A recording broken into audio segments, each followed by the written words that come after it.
Thank you, Your Excellency, William Samoei Ruto, the President and also Commander-in-Chief of the Armed Forces of the Republic of Kenya. Mama Eileen Katambi, Lorna and Joel Ogolla.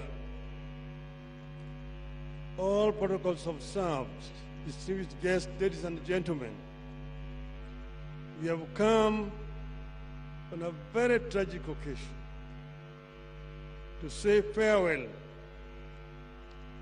to one of the most illustrious sons of this country.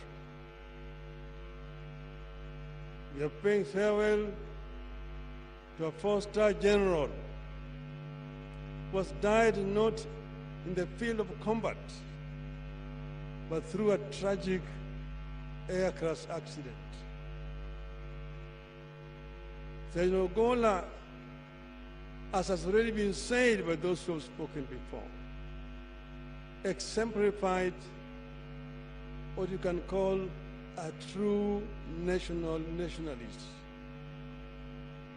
By his own conduct, he showed that he loved his country and he was prepared to serve and die on behalf of his country.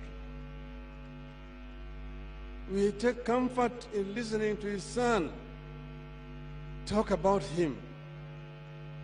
And when I saw Joel talk there, I said, this is a case of the general is dead. Long live the general. He has shown how simple his father was, and I know him because he's a personal friend. I know him as a man of very few words, an accomplished golfer, but a man also who knows his responsibilities to the society. He has served, he has mentored, he has taught very many of our young Kenyans.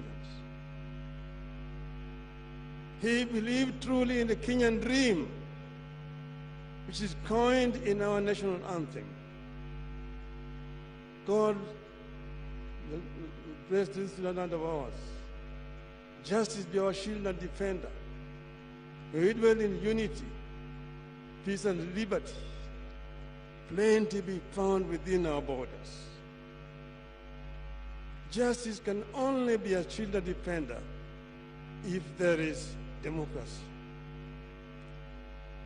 Then may we live in unity and love each other. No discrimination on the basis of gender, ethnicity, race, or religion. Unite all the Kenyan people, all the 46 tribes of Kenya.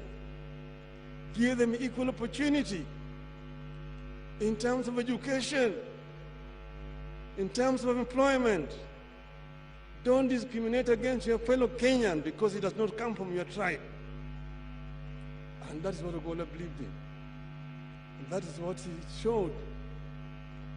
And that is how he even worked wherever he worked. It is, Your Excellency, tragic that we are studying today. But he has also shown, just as in life, in death he also said he wants a simple burial and be buried as quickly as possible.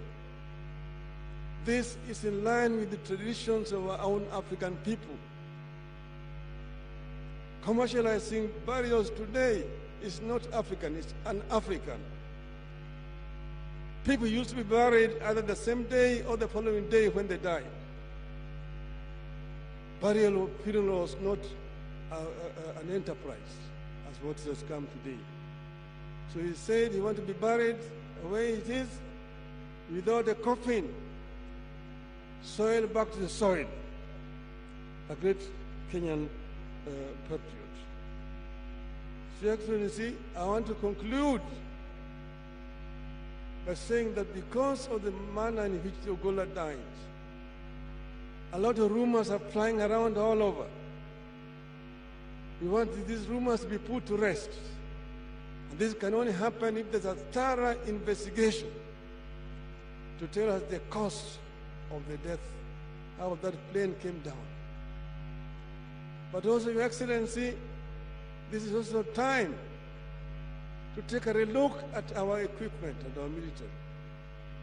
Because you have seen a number of these accidents over the last 5 to 10 years.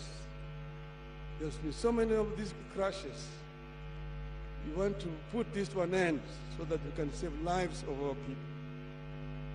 Finally, as we lay Ogolla tomorrow to rest, I want us to remove the stigma, Your Excellency. Because I knew this man very well. Gen Ogolla would never have contemplated or thought about going to Bomas of Kenya to force Mr. Chebukati to alter the results of last general elections. So we want this to be removed and to lay him to rest. Rest in peace, our brother and my uncle, General Ogolla. Thank you.